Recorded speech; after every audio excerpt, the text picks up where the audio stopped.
Bonjour chers téléspectateurs, bienvenue dans notre émission Allons de l'Avant. Allons de l'Avant est une émission qui reçoit tout le monde. Aujourd'hui, nous allons accueillir un invité spécial, un invité de marque. Mais avant cela, suivons cet extrait. Journaliste sportif et président honoraire de l'Union de journalistes sportifs du Congo. Monsieur Maximilien Ngbanzola Mangale est l'un de ceux, avec Lucien Chipupu Wachimpupu et Paul Basunganzinga, qui nous ont fait vivre les grands moments du sport dans notre pays, le Congo.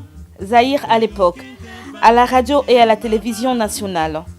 Né à Mbandaka, en République démocratique du Congo en 1940, de Jean Ngbanzo son père et Honorine Mangale sa mère.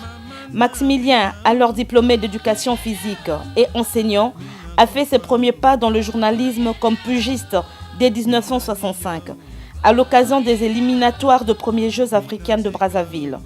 Il signera tour à tour ses articles dans le journaux de l'époque, La Renaissance, Tribunes africaines et Actualités africaines.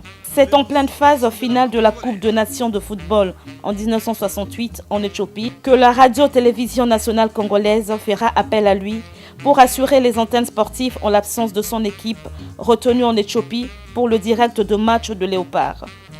Dès lors, il travaillera comme collaborateur extérieur à la RTNC. Il continuera à enseigner successivement. Il a été à Saint-Raphaël, au Collège Notre-Dame du Congo, à Saint-Charles et enfin au Collège Saint-Joseph, l'actuel Elikia.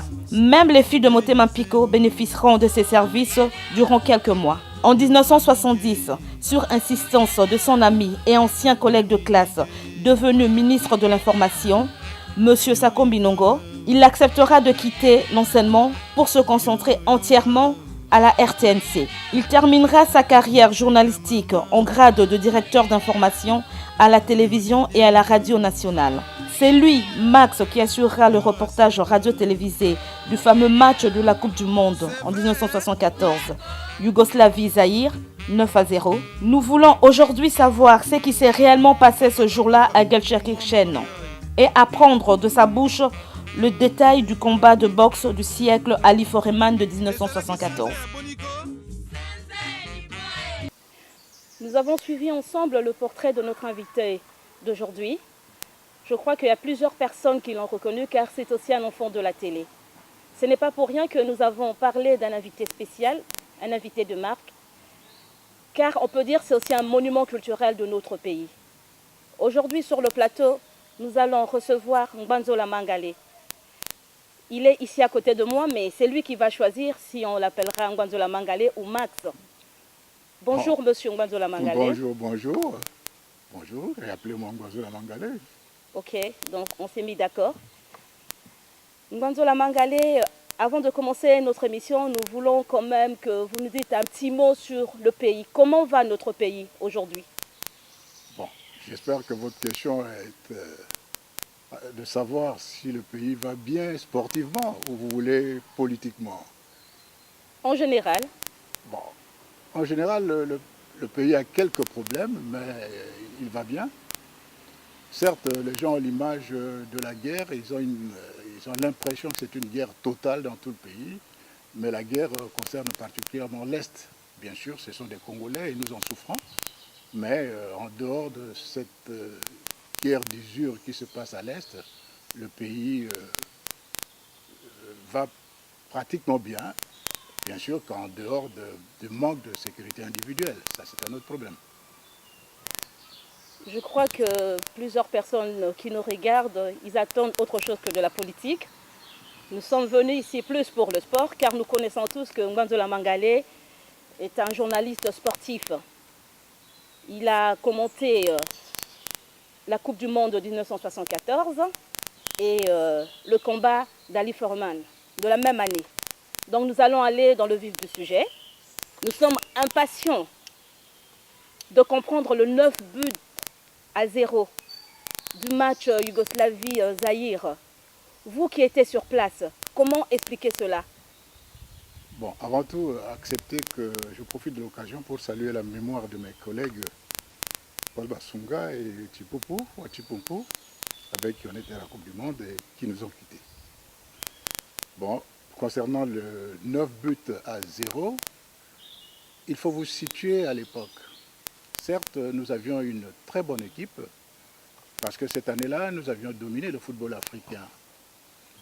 Et quand nous sommes arrivés à la Coupe du Monde, nous avions fait un premier match contre l'Écosse, qui s'est très bien passé. Bien sûr qu'on avait perdu le match, mais les commentaires qui ont suivi des journalistes européens étaient en notre faveur. Ce qui est arrivé, c'est que, vous savez, nous, c'était notre première participation. Alors bien sûr qu'on ne s'attendait pas à être champion du monde dans cette première participation. Mais l'entraîneur avait insisté auprès des joueurs pour qu'on puisse participer honorablement à cette phase finale de la Coupe du Monde. En fait, il fallait éviter d'être ridicule. Malheureusement, c'est arrivé. Pourquoi?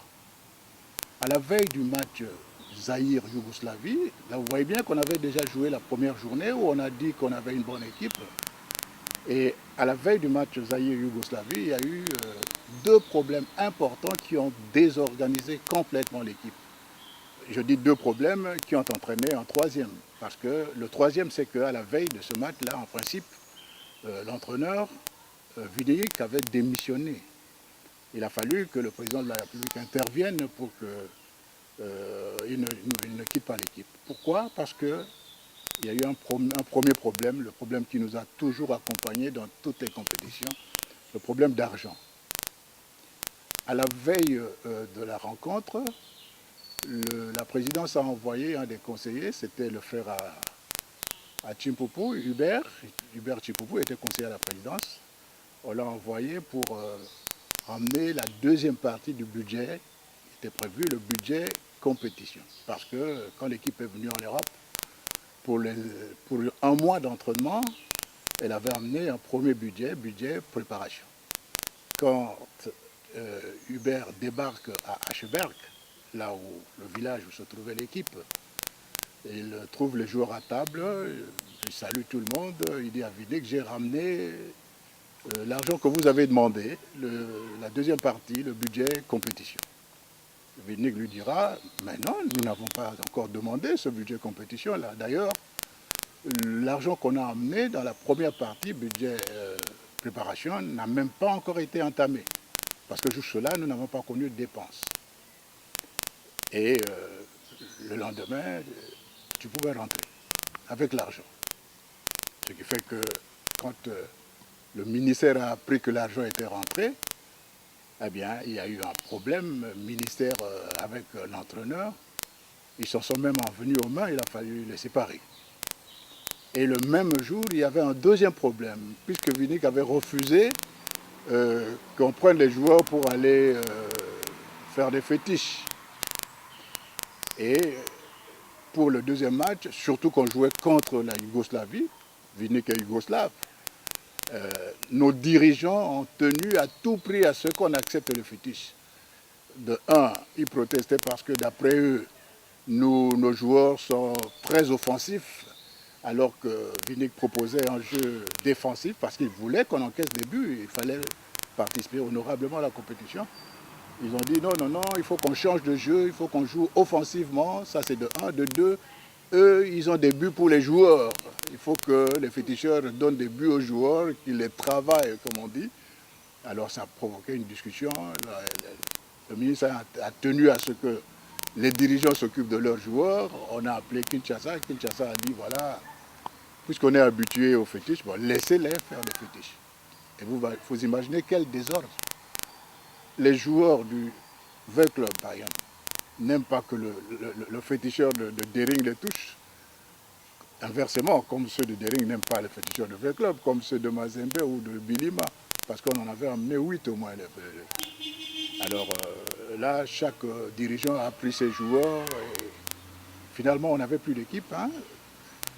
Tous les jeux qu'on a préparés pendant des années étaient détruits. Alors, il était normal que sur le terrain, le lendemain, avec tout ce désordre-là, qu'on arrive à ce score-là. Mais ce problème d'argent qui semble revenir à chaque fois, c'est exactement quoi? C'était un problème qui n'était pas solutionné, il n'y avait pas de solution. Je doute même fort que ça soit solutionné jusqu'à ce jour d'aujourd'hui. Je me rappelle, j'ai participé à la deuxième participation de notre pays à une compétition internationale. C'était les Jeux de tropiques qui sont déroulés à Yaoundé en 1964. En 1964 déjà, à l'aéroport, avant le voyage, le ministre des Sports et son directeur général, ils se sont venus aux mains, se tenaient au collet pour se discuter la malle d'argent de la mission qu'on devait avoir. Et depuis cette époque-là, presque tout ce qu'on a connu comme déplacement, comme mission, les joueurs ont toujours eu des problèmes d'argent. Soit ils allaient carrément, je me rappelle à la veille de la Coupe d'Afrique des Nations à Yaoundé, eh bien, l'équipe était partie pour se préparer tout un mois au Brésil et leur argent n'est jamais arrivé jusqu'à ce jour d'aujourd'hui. Et presque à chaque étape de compétition, il y a eu un problème d'argent. Comme le disait si bien Feu Kembo, il expliquait aux dirigeants, nos poches ici, c'est fait pour mettre de l'argent. Vous les gardez, qu'est-ce qu'on fait? Mais ce problème, jusqu'à ce jour d'aujourd'hui, on ne les a pas encore vraiment solutionné. Et à propos des fétiches, on a entendu dire que l'équipe congolaise avait emmené tout un avion de féticheurs. C'est exactement quoi? Bon, évidemment, je vous ai dit qu'il y en avait 8, c'est ça, 8, parce qu'il y a 2 du Daring, 2 de V-Club, 2 de Dragon et 2 de Mazembe. Donc ça fait 8. Ce n'était pas tout un avion. Mais moi, j'ai l'expérience du sport. En général, les féticheurs qu'on nous amènent, on cherche à la cité des gens qui ont une tête bizarre pour dire que ce sont des féticheurs, mais en réalité, l'histoire des fétiches, c'est un jeu d'argent où on essaye de sucer le plus d'argent possible quand le club joue, au président, quand c'est l'équipe nationale, à l'État. Donc, les gens qu'on a amenés comme féticheurs, c'était des amuseurs, des gens qu'on a amenés juste pour sortir de l'argent de l'État et se partager. J'en ai reconnu même un dans l'avion, là, un chauffeur de taxi que je connaissais très bien. Je lui ai dit, mais moi je vous connais, vous êtes chauffeur de taxi. Il dit, laisse tomber, on n'en parle pas. Donc, peut-être si les fétiches ont des résultats, bon, on connaît des cas, on a connu des cas surprenants qui créent des doutes, mais dans la majorité des cas, même les dirigeants qu'on prétend qu'ils aiment les fétiches, en réalité, ils n'aiment pas. C'est un jeu de conditionnement moral pour faire croire aux joueurs qu'on a fétiché. Et puis pour ceux qui sont, on les appelle du comité de recherche, c'est un jeu pour soutirer de l'argent aux dirigeants. Et comment avez-vous vécu le premier match avec l'Écosse? Comme je l'ai dit, avec l'Écosse, l'équipe a très très bien évolué. D'ailleurs, on aurait pu perdre par 1-0 seulement parce que le deuxième but, Kazadi a laissé passer le ballon, croyant que l'arbitre avait sifflé hors jeu du joueur là, qui avait le ballon. Et puis au cours de la rencontre, nous avons eu quelques occasions, on aurait pu marquer aussi. Donc l'équipe avait très très bien joué et les joueurs avaient bien respecté les consignes de l'entraîneur. On sentait vraiment que la défensive était très bien organisée, que c'était très bien. Là, on a perdu malheureusement par 2-0. Mais tous les commentaires toute la presse européenne étaient vraiment en faveur de l'équipe. Mais le match de 9-0 est venu tout gâcher. Vraiment, ce n'était pas notre équipe qui a joué ce jour-là. Mais il y a eu aussi le dernier match avec le Brésil. C'était 3-0 le score, si je me rappelle bien. Oui, c'était 3-0. Voyez-vous, après les 9, avec les 9-0, l'équipe n'avait plus d'ambition. Et puis on se retrouvait face au Brésil. À l'époque, je ne sais pas le jour d'aujourd'hui, mais à l'époque, les Congolais étaient fanatiques du football brésilien. Voyez-vous, après avoir vécu cette douche de 9-0, on rencontre le Brésil. Et le Brésil avait besoin de 3 buts pour se qualifier. Je crains même que les joueurs ont joué pour faciliter la tâche au Brésil. Parce qu'ils préféraient que le Brésil se qualifie au lieu que ce soit la Yougoslavie qui les avait écrasés. Parce que si le Brésil n'avait pas réussi le 3-0, c'est la Yougoslavie qui passait. Bon, je pense qu'ils ont joué sans ambition. Mais si on se rappelle bien, cette année, il n'y a pas eu que la Coupe du Monde. Il y a eu aussi le combat du siècle, le combat de boxe de Mohamed Ali en 1974, donc la même année. Et aujourd'hui, on voudrait savoir qui a eu l'idée d'organiser ce combat. Bon, si on essaye de considérer la situation à l'époque, il est probable que celui qui avait des contacts avec les États-Unis, ça devait être particulièrement le ministre Boula Mandoung. Lui, il avait des contacts avec les États-Unis.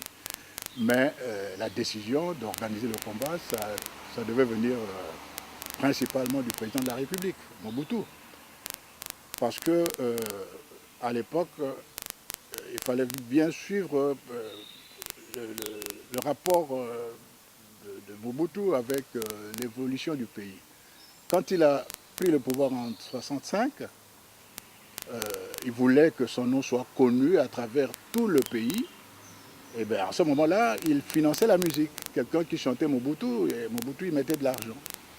Et nous avons eu l'impression que quand il y a eu le changement du nom du pays, on est passé du Congo à Zaïre, Mobutu a voulu un événement de niveau mondial pour faire connaître le Zaïre alors, ce nouveau nom Zaïre.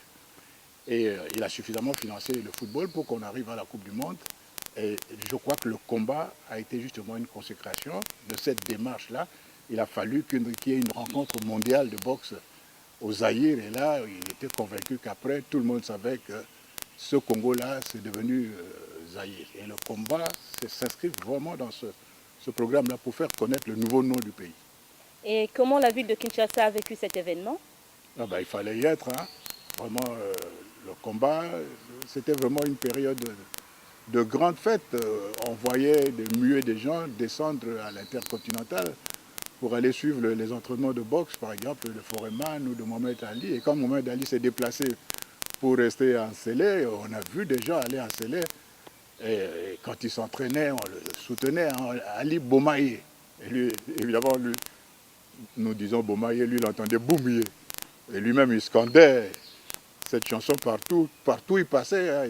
Vraiment, on a vécu des grands moments. Et surtout que le combat n'a pas eu lieu à la date prévue. On a dû prolonger encore leur séjour.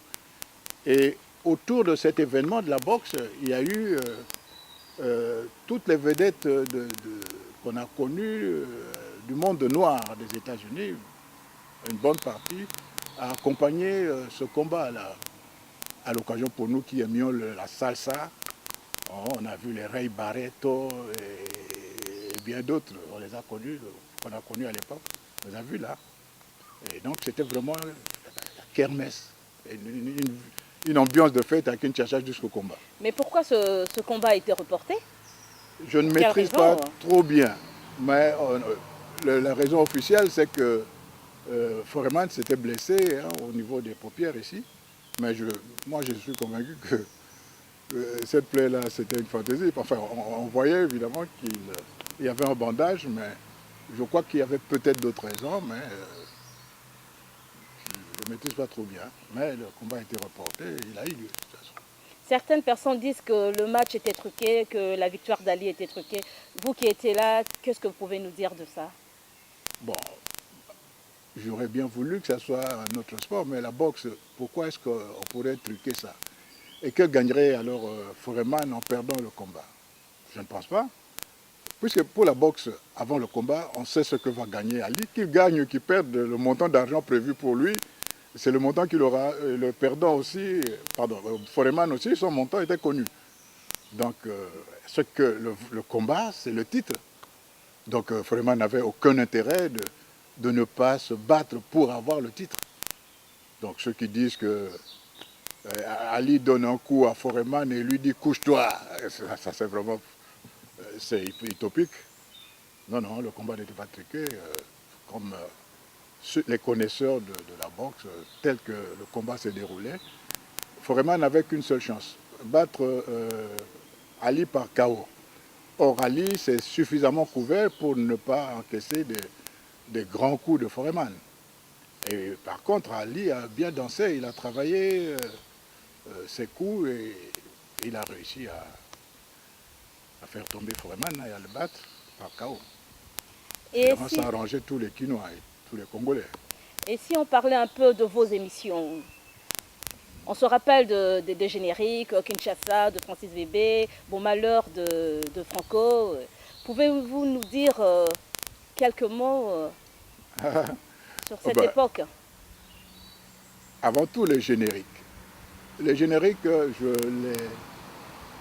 les choisissais pas par hasard. Vous prenez par exemple le cas de Kinshasa de Francis Bébé. Je le disais, en fait, la musique camerounaise, parce que Francis Bébé est camerounais, hein, c'est moi qui ai introduit la musique camerounaise dans nos anthèmes de la radio. J'ai commencé par Ebo Alotine, et avec sa chanson Mounienge Mangando et tout ça. Et un jour, parce qu'à l'époque, nous avions beaucoup de rencontres de football contre les Camerounais. Hein. Et à l'époque, les Camerounais avaient même demandé à la CAF de changer de poule parce qu'on les battait dans toutes les compétitions, tout alors. Et on allait donc régulièrement au Cameroun. Et une fois, on était à Douala. J'ai entendu cette chanson-là qui chantait Kinshasa. J'ai vérifié. On me dit que c'était de Francis Bébé. Alors moi, vous voyez, un Camerounais qui vantait la ville de Kinshasa, ça m'intéressait. Et j'ai pris ça et j'en ai fait mon générique. Quant à Bon Malheur. Bon Malheur, c'est une chanson qui est sortie au moment où tous les musiciens de Franco étaient partis. Il n'avait plus avec lui que Youlou. Et Franco a rassemblé quelques demoiselles avec Youlou. Ils ont enregistré cette chanson-là. Alors quand c'est sorti, ça n'avait pas eu beaucoup de succès. À cette époque-là, Franco était dans la vallée. Mais moi, j'ai trouvé la chanson très intéressante. Je l'ai gardée. Et bien après, alors que personne ne pensait plus à ça, on ne se souvenait même pas de l'existence de la chanson, moi je l'ai prise et j'en ai fait mon générique. Même Franco lui-même est venu me demander la copie de cette chanson-là, parce qu'il n'en avait pas. Et puis ça concordait bien, parce que nous on voulait embêter les gens qui ne travaillent pas, pour leur dire que le travail que nous faisons, il y a bien sûr les travailleurs, mais il y a... parce qu'en fait, comme je l'ai souvent dit, le sport, c'est une religion. C'est une religion. Par exemple, nous, les journalistes, nous sommes des chantres du sport. Et vous avez nos prêtres en noir, les arbitres au centre du terrain, et vous avez autour de l'arbitre nos dieux, les joueurs, sont les dieux. Et alors, les autres, les croyants et tout ça, là, les supporters, ils viennent autour. Et nous voulions donc, pour leur dire le travail que nous faisons, eh bien, nous avons besoin des gens pour nous suivre.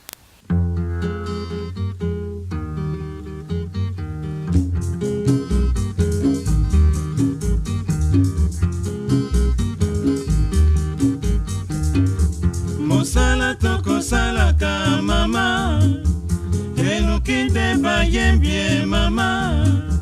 Elokinde babinie mama, elokinde bakumisie mama, na bina o, oh yele o, mama na bina o, oh yele o, mina kufa o, oh yele o, mina liya o, oh yele o, mina cheka o, oh yele o.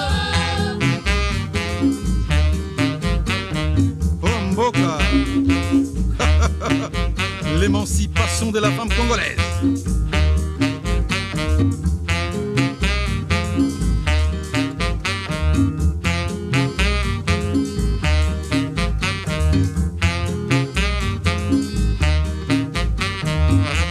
Mosala toko salaka mama, enukinde bayembie liboso, enukinde babinie mama, enukinde bakumisie mama, Élysée oh, oh yele oh, yo mami ye, oh yele oh, Émilie ye, oh yele oh, yo Yvonne oh yele oh, yo Lola oh yele oh, Moseka mama oh yele oh, yo Liliane oh yele oh, yo Astrid oh yele oh.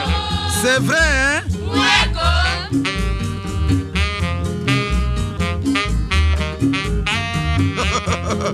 mama na ngai.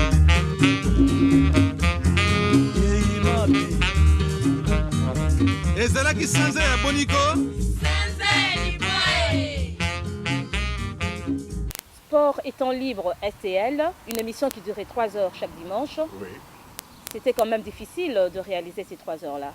Oui, effectivement. Vous voyez, nous avons appelé ce sport-là sport et temps libre parce que on venait justement en France de nommer un ministre des temps libres ici.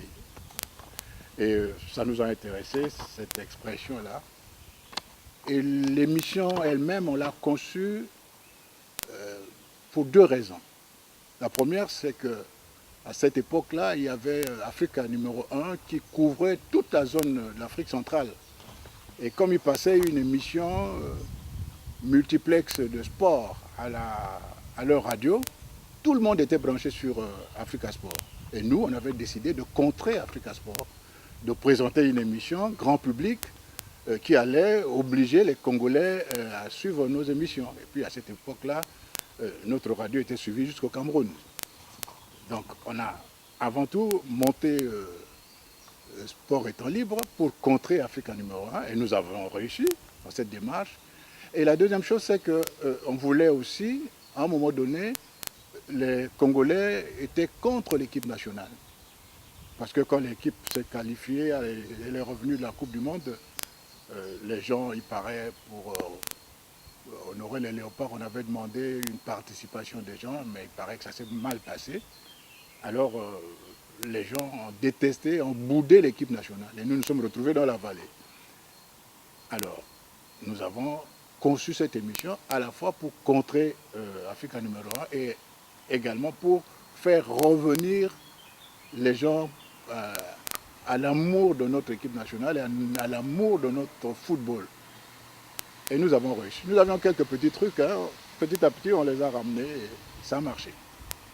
Et mercredi matin, vous aviez encore une émission? Oui, mercredi matin, j'avais avant, c'était l'émission Sport pour tous. Cette émission-là, je l'ai trouvée, c'était une émission de Basunga, Nzinga.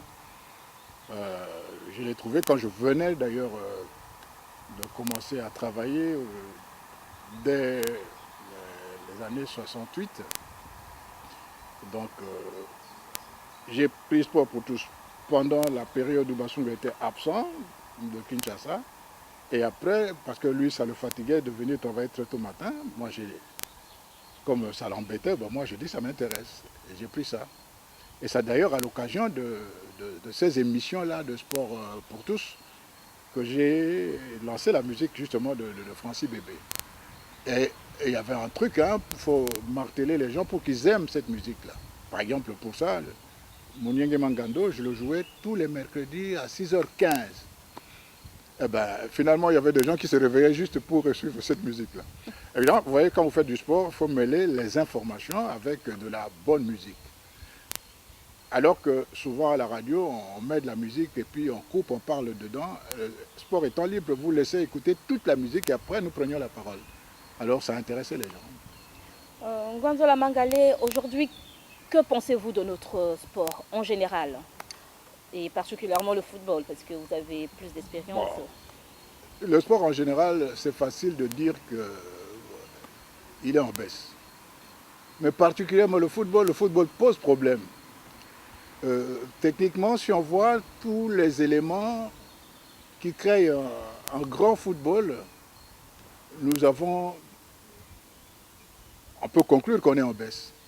Mais si on prend les statistiques, avec la réussite de Mazembe, vice-champion du monde, ça c'est une réalisation qu'on n'a jamais connue, alors en ce moment-là on commence à hésiter. Donc le Mazembe a fait remonter la cote de notre football, mais en réalité, si on regarde les paramètres, eh bien le football est en baisse. En baisse pour plusieurs éléments. Nous manquons d'organisation. Ou le mieux, enfin je peux mieux dire ça. Voyez-vous, nous répondions mieux aux problèmes qui se posaient à l'époque au football chez nous. Mais il se posait moins de problèmes. Maintenant, il se pose plus de problèmes parce que le football a évolué. Mais nous avons moins de réponses. Même si on arrive à réussir, par exemple, avec Mazembe, vice-champion du monde, Mais d'autres problèmes secondaires qui se posent au football, nous n'arrivons pas à les maîtriser. Donc au niveau de l'organisation, par exemple, nous n'avons pas de championnats réguliers. Au niveau des arbitres, au niveau des entraîneurs, au niveau de l'engouement, de l'engagement du public, tous ces éléments-là, au niveau de l'initiation, nous sommes en retard énorme de l'organisation. Moi, ça me fait pleurer quand je vois le Cameroun prendre des titres, alors que le Cameroun, quand nous on débarquait, ça faisait trembler le Cameroun. Donc, nous devons nous adapter à l'évolution. Actuellement, par exemple, il nous faut monter une organisation pour suivre les Congolais de l'étranger, parce qu'il y a déjà des gens qui commencent à encadrer des jeunes ici en Europe, et il y a déjà des jeunes Congolais qui se retrouvent dans des écoles de football en Europe et tout ça. Et comme nous ne le suivons pas, dès qu'ils sont meilleurs, les Français ou enfin les Européens leur donnent la nationalité et nous les perdons. Si dans l'organisation on pouvait le suivre, pour dire les choses en deux mots, il faut plus de gens, donc plus de professionnels dans la fédération. Je ne dis pas que nécessairement le comité, mais il y a des commissions et tout ça. Il leur faut plus de personnel pour suivre l'évolution du football dans le monde, pour former les encadreurs, pour faire des grandes analyses, etc., etc. Nous sommes ici à Rennes, précisément en France, et nous sommes aussi curieux de savoir que faites-vous en France? Pourquoi ce pays? De un, je suis en France parce que je ne peux pas rester au Congo sans travailler. En France, je ne peux pas travailler parce que j'ai plus de 65 ans, j'en ai 72, il faut le dire clairement. Mais par contre, au Congo, j'aurais bien voulu travailler, mais on m'empêche de travailler. Alors je viens ici, question de ma sécurité sanitaire, mais je vais régulièrement au Congo. Et là, je ne suis pas les bras croisés, j'essaye d'analyser, d'étudier l'organisation du football, du sport en général et du football professionnel en particulier. Je pense que maintenant, je maîtrise suffisamment ce football et le jour où il y aurait vraiment une ouverture où on accepterait au Congo qu'on aille vraiment pour faire cette compétition professionnelle, mais j'aimerais bien être dans le convoi. Parce que, bien sûr que quand je rentre, je ne ferai pas ce que j'ai fait. Si je dis que je m'intéresse au football professionnel, c'est pour y travailler comme professionnel, pour y gagner de l'argent. Hein, il faut le dire, sans gêne. Or, si on n'accepte pas, ou si on ne comprend pas encore que ceux qui investissent dans le sport professionnel, qu'ils doivent gagner de l'argent, bien sûr que je n'irai pas. Nous sommes pratiquement à la fin de notre émission, mais pour cela, on souhaiterait que vous nous laissez le dernier mot, que vous nous dites le dernier mot, un dernier mot pour le public, pour les supporters, pour les téléspectateurs. Quel est votre dernier mot? Bon, j'espère que vous parlez du dernier mot, ce n'est pas parce que j'ai 72 ans que je vais partir. Le dernier mot, c'est pour l'émission d'aujourd'hui. Il y a une chose. Et là, j'ai passé tout le temps à vous regarder. Maintenant, je vais regarder la caméra. Parce que je m'adresse à eux. Nous avons toutes les possibilités, en moins de temps, de rattraper le football mondial. Parce que maintenant, à la mondialisation, on ne s'arrête pas à jouer à petits bras. Il faut vraiment prendre les choses telles qu'elles se présentent. Donc, nous ne sommes pas loin.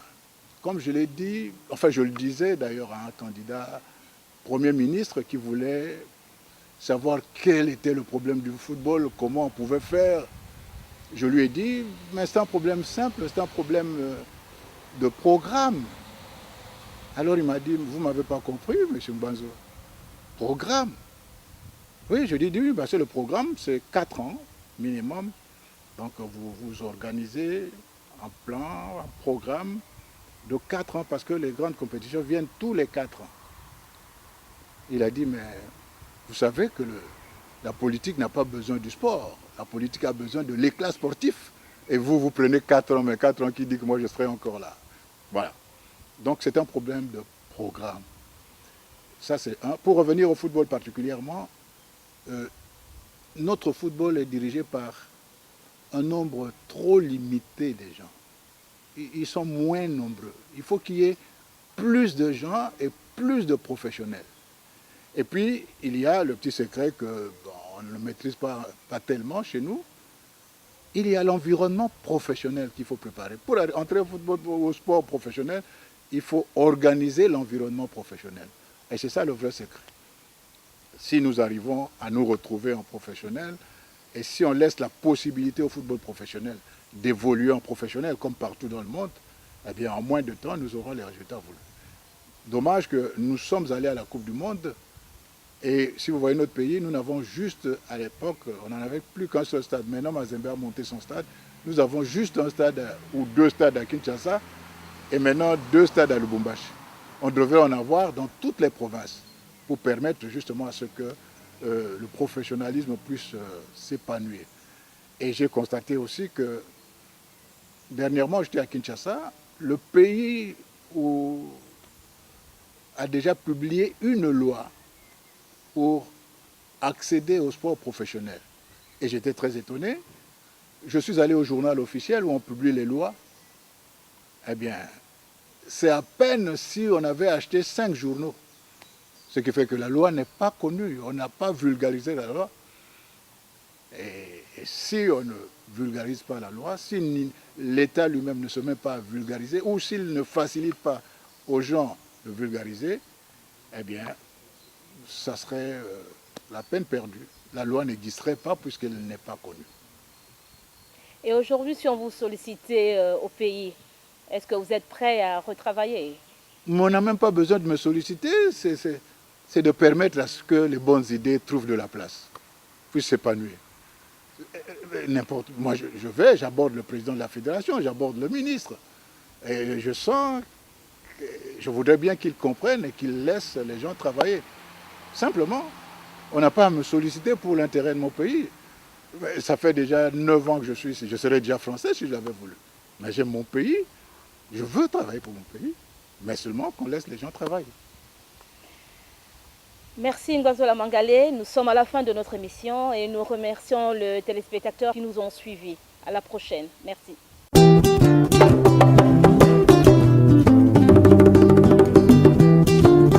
Yeah!